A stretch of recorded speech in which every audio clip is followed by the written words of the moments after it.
बिस्मिल्लाहिर्रहमानिर्रहीम। अस्सलाम वालेकुम व्यूवर्स। आज मैंने कुन्ने की रेसिपी का इंतखाब किया है। इतनी आसान तरीके से ये कुन्ना बन के तैयार होने वाला है, इससे पहले शायद किसी ने भी इतनी आसान रेसिपी शेयर नहीं की होगी। बिगिनर्स के लिए बहुत इंपॉर्टेंट रेसिपी होने वाली है। आइए रेसिपी स्टार्ट करते हैं। सबसे पहले आधा कप ऑयल में मैंने 2 बड़े साइज़ के प्याज मोटे मोटे काट के कुकर में डाल दिए हैं। वैसे तो ये कुन्ना मिट्टी की हांडी में पकता है, लेकिन वो एक टाइम टेकिंग रेसिपी है, इसलिए मैं इसे कुकर में बना रही हूँ। इसके साथ ही मैं 1 बड़ी इलायची, 1 दालचीनी का बड़ा टुकड़ा, 2 छोटी इलायची, 3-4 लौंगे और आधे चम्मच के करीब साबुत काली मिर्चें ऐड कर रही हूँ।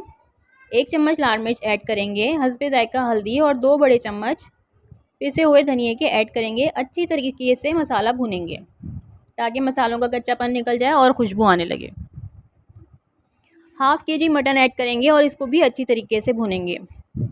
कुन्ने की मेन रेसिपी जो है वो इंग्रेडिएंट ज़ीरा होता है। आधा चम्मच ज़ीरा अभी शामिल किया है मैंने और आधा चम्मच बाद में ऐड करेंगे। 10 मिनट के लिए कुकर को प्रेशर दे लिया है। 10 मिनट के अंदर अंदर मटन गल चुका है। ये जो इसमें थोड़ा सा पानी है, इसको हम खुश्क कर लेंगे। फ्लेम इस वक्त हाई रहेगी।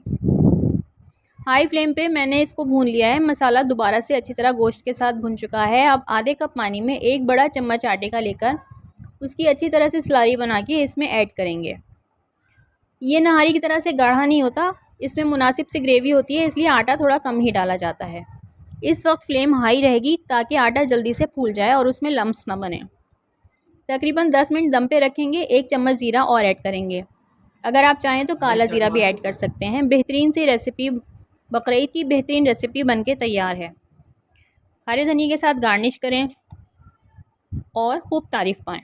अल्लाह हाफ़िज़।